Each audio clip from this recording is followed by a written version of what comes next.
Hello guys, welcome back to Tumpa's blog কে। তো দেখতেই পাচ্ছেন আজকে চাঁদরা কত বড় দেখুন। হ্যাঁ, তো গাছের ফাঁক দিয়ে উঠেছে, কত সুন্দর লাগছে তাই নয়? তো এই দেখুন আমি বড় করে দিচ্ছি, এই দেখুন দেখতে পাচ্ছেন কত বড় চাঁদরা, একবার দেখুন, এই দেখুন আরও জুম করে দিয়েছি। আর এই যে আমার বিল্লিটা দেখুন, বিল্লিটার কারবার দেখেছেন? এই যে বিল্লিটা উঠে পড়েছে, এই যে যাচ্ছে, কত সুন্দর চাঁদরা উঠেছে। চাঁদে কেন আসে না আমার ঘরে, চাঁদে কেন আসে না আমার ঘরে, সে অভিমানিনী আজও তো বলেনি, অভিমানিনী আজও তো বলেনি আসবে কিনা সে ফিরে। হো চাঁদে কেন আসে না আমার ঘরে, চাঁদে কেন আসে না আমার ঘরে। তো বন্ধুরা দেখতেই পাচ্ছেন যে চাঁদরা এত সুন্দর লাগছে, তো আমি গান করতে বাধ্য হলাম। তো গানটা কেমন হয়েছে একটু জানাবেন প্লিজ। তো বন্ধুরা গান তো গাওয়া শেষ হয়ে গেল। তো তারপরে দেখুন কি বানিয়েছি, এই যে বেগুনের ভর্তা। তো আমার তো খুব পছন্দের খাবার এটা, দেবাঞ্জনার বাবাও খুব পছন্দ করে, দেবাঞ্জনাও পছন্দ করে। তো বেগুনের ভর্তা বানিয়েছি। বেগুনের ভর্তা বানানোর জন্য কি নিয়েছিলাম, শুকনো লঙ্কা ওই যে তেল দিয়ে ভেজে নিয়েছি, আর ধনেপাতা কুচিয়ে নিয়েছি, আর কিছুটা কাঁচা লঙ্কা, এই আপনার হচ্ছে কি যে পেঁয়াজ কুচিয়ে নিয়েছি, নিয়ে ওটাকে আমি ভালো করে মাখবো আর রুটির সাথে খাবো তিনজনে মিলে। এই দেখুন লঙ্কাগুলো এত সুন্দর ভাজা হয়েছে যে গুঁড়ো হয়ে যাচ্ছে সঙ্গে সঙ্গে হাত দিয়ে মাখাতে। তো ভালো করে আমি মাখিয়ে নেব।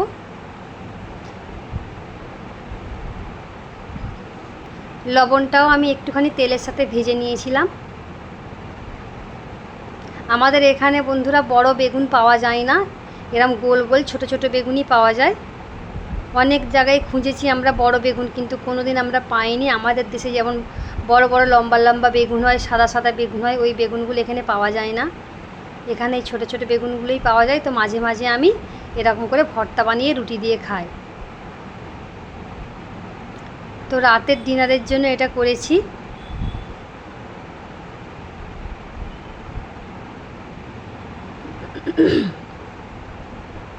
ভালো করে এটাকে আমি মাখিয়ে নিচ্ছি।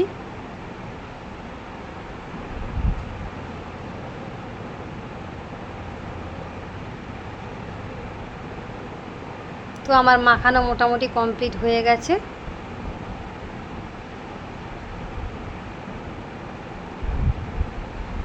তো দেবাঞ্জনার বাবাকে খেতে দিয়েছি, দেবাঞ্জনাকে খেতে দিয়েছি। তো দুপুরবেলার দিকে আমি যে ডালের বড়ার তরকারি বানিয়েছিলাম, সেই তরকারিটা ছিল খানিকটা, সেটাও দিয়েছি। বিটরুট ভাজি ছিল, সেটাও দিয়েছি। আর একটা কি সবজি ছিল, সেটাও দিয়েছি। তো তিনজনে মিলে খেতে বসেছি। প্রথমে আমি ওদের দিকে খেতে দিয়েছি।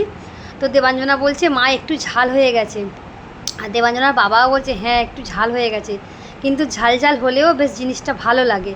তো আমার মেয়ে খানিকটা খেয়েছে, আর ওর বাবাও খেয়েছে। তো ওর বাবা বলছে বেশ ঝাল। তো আমার সত্যিকারের কথা বন্ধুরা, মনে হয় 3টে লঙ্কা দেওয়া উচিত হয়নি, মনে হচ্ছে 2টো লঙ্কা দিলেই ভালো হতো। এখন দিয়ে ফেলেছে, কিছু করার নেই। বললাম আস্তে আস্তে খাও, সময় নিয়ে নিয়ে খাও। তো ওর বাবা খেলো আর দেবাঞ্জনা খেলো, তারপরে আমি খেতে বসেছি। ওর বাবা দেখাচ্ছে আপনাদেরকে কি কি হয়েছে না হয়েছে দেখাচ্ছে।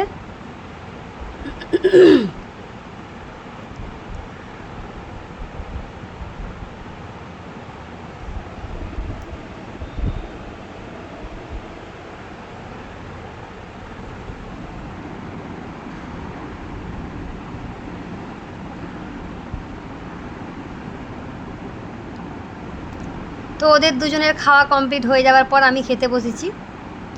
তো বন্ধুরা এতটাই ঝাল, আমাকে দেখে বুঝতে পাচ্ছেন যে আমার কতটা ঝাল লেগেছে, আমার চোখ দিয়ে জল বেরিয়ে গেছে।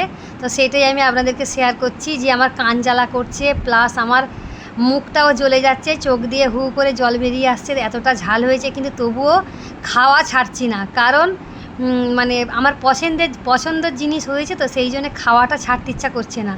তো শেষে আমি কি করেছি, লঙ্কাগুলো বেছে বেছে আমি সাইড করে দিয়েছি, পেঁয়াজগুলো সাইড করে দিয়েছি। তারপর আমি জল দিয়ে খাচ্ছি, আর জল খাচ্ছি আর একটু করে রুটি খাচ্ছি। আর বাকিটা আমি রেখে দিয়েছি, ভাবলাম যে পরের দিনে সকালবেলা রুটি বানিয়ে নেবো, নিয়ে খাবো, কারণ অনেকটা হয়েছিল তো সেই জন্য। এই যে আমি আপনাদেরকে বলছি আর দেখাচ্ছি। আর যে বড়ার তরকারিটা করেছিলাম, ডালের বড়া বানিয়ে, সেই তরকারিটা কিছুটা ছিল, তা আমি ভাবলাম যে ওইটা দিয়ে আমি খেয়ে নিই, কারণ ঝালটা মুখ থেকে যাচ্ছিল না। তো সেই জন্যে তরকারিটা একটু মিষ্টি মিষ্টি ছিল, সেই জন্য ভাবলাম ওইটা খেলে হয়তো আমার ঝালটা কমে যাবে। তো সেই জন্য ওইটা দিয়ে আমি খাচ্ছিলাম। আর এই দেখুন বন্ধুরা, সকালবেলা আমি বাজারে গেছিলাম। বাজারে বলতে আমার বাড়ির সামনে যে দোকানটা ছিল, আমি ওনাকে বলেছিলাম যে আমার জন্য ফুলকপি এনে দিতে, বাঁধাকপি, ধনেপাতা এনে দিতে বলেছিলাম, তো উনি এনে দিয়েছে। এই যে আমি দোকানে গেছি, আমার বাড়ির সামনে যে দোকানটা। তো ফুলকপিটা দেখতেই পাচ্ছেন, ফুলকপিটা 80 টাকা দাম নিয়েছে। এখন সব কিছুরই দাম বেশি যাচ্ছে। ফুলকপি, বাঁধাকপি, আধা কিলো আলু, আর এই ধনেপাতা কটা নিয়েছি 160 টাকা নিয়েছে।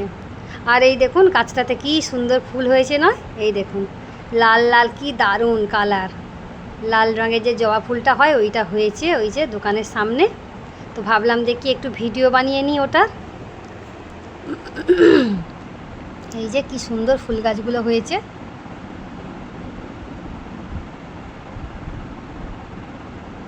তো ফুলের কালারগুলো খুব সুন্দর বলে আমি ভাবলাম যে দেখি একটু ভিডিও করা যাক।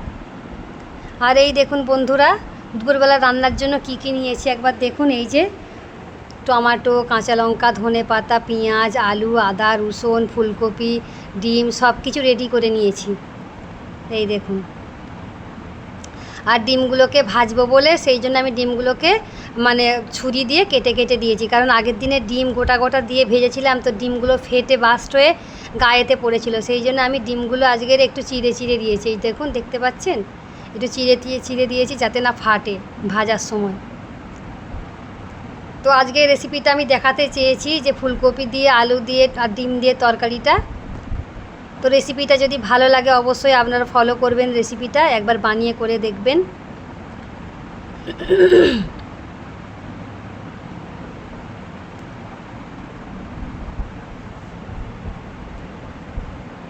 তো আমি একটা ফটো নেবো বলে, তো জায়গাটা একটু ছোট হয়ে গেছে রাখার জন্য।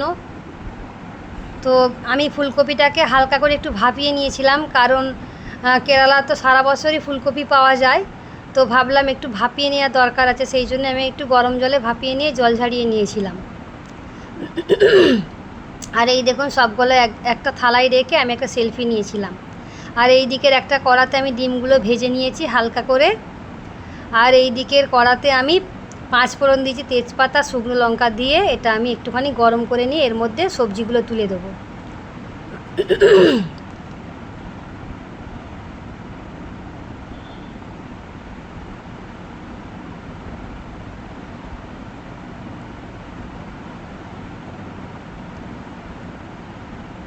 তো সবজিগুলো তুলে দিয়ে ভালো করে আমি নাড়াচাড়া করে নিচ্ছি, যাতে সবজিগুলো ভালো করে ভাজা হয়ে যায়।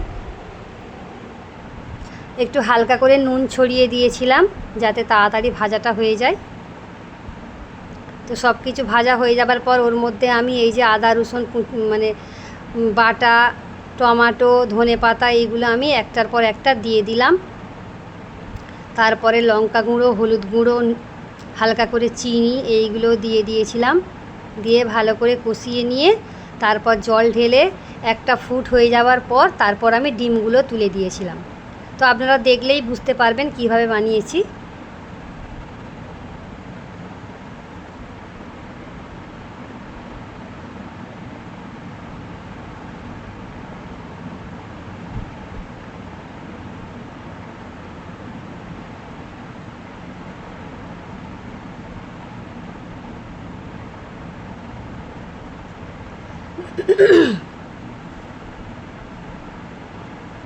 মশলাটা ভালো করে ভাজা হলে কি হয়, গন্ধটা থাকে না, কাঁচা যে গন্ধটা থাকে ওইটা চলে যায়।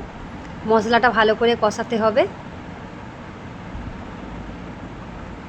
তবে আমি খুব হালকা তেলে বানিয়েছি আজকেরে, আমি বেশি তেল ইউজ করিনি, কারণ প্রতিদিন আমি অনেক করে তেল ইউজ করি, একটু কম তেল ইউজ করার চেষ্টা করছি। সবাই বলে যে একটু কম তেলে রান্না করা ভালো, বেশি তেল খাওয়া ভালো নয়, সেই জন্য।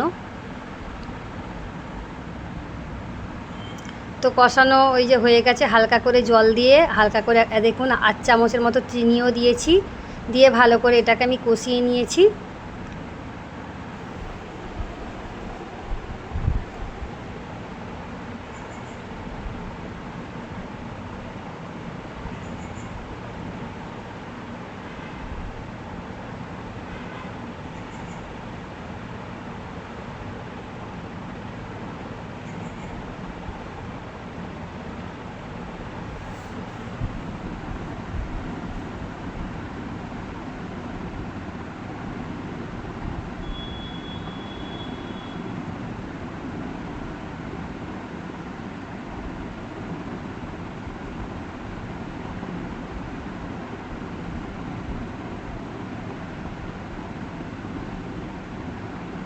একটা এলাচ আমি ঠুকে দিয়েছিলাম, তো তরকারির সাথেই ওটা আমি দিয়ে দিয়েছি, আলাদা করে আর দিইনি।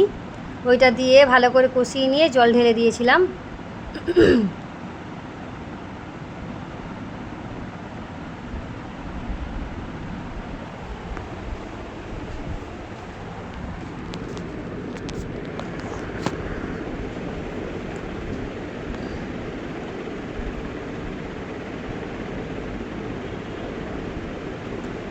তো একটা ফুট হয়ে যেতে আমি ডিমগুলো তুলে দিয়েছিলাম ওর মধ্যে, দিয়ে হালকা করে একটা ঢাকনা চাপা দিয়ে দিয়েছিলাম।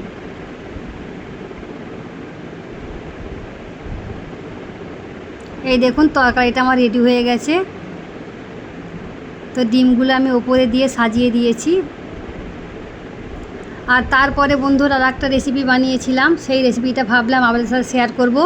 বাঁধাকপি ভাজা, এটা সাউথে খুব চলে। পেঁয়াজ কুচোনো, লঙ্কা কুচোনো, বাঁধাকপি একদম গুঁড়ো গুঁড়ো করে কুচিয়ে নিয়েছি, নিয়ে কড়াতে আমি সর্ষের ফোড়ন দিয়েছি আর কারি পাত্তার ফোড়ন দিয়েছি।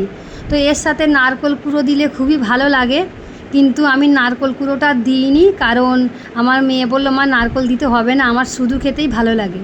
তো সেই জন্য আমি ওর হিসাবেই করলাম। এই দেখুন কড়াই আমি একটা শুকনো লঙ্কার ফোড়ন, সর্ষে আর কারি পাত্তা দিয়েছি, দিয়ে আর এইগুলো ওর মধ্যে দিয়ে দেবো, দিয়ে ভালো করে নাড়াচাড়া করে নুন আর হলুদ দিয়ে দেবো। আর এই দেখুন উচ্ছে আলু ভাজা, ডিমের তরকারি আর বাঁধাকপি ভাজা। আজকে দুপুরের জন্য আমাদের এইটুকুই বানিয়েছি, মানে আজকে দুপুরবেলা আমাদের এটাই খাওয়া হবে। দুপুরবেলা কেন, রাত্রেবেলার জন্যও করে নিয়েছি, কারণ আমার মেয়ের আজকে ডান্সের প্রোগ্রাম আছে, প্রোগ্রামে যাব, তো অনেক রাত হয়ে যাবে, এসে আর খাবার দাবার করতে পারবো না, সেই জন্য আমি একেবারে দুবেলা রান্না করে নিয়েছি। আর এই দেখুন বাঁধাকপিটা হয়ে গেছে প্রায়, এবার নামিয়ে নেব। তো বন্ধুরা আজকের মতো ভিডিওটা আমি এখানে শেষ করছি। Tata, bye bye.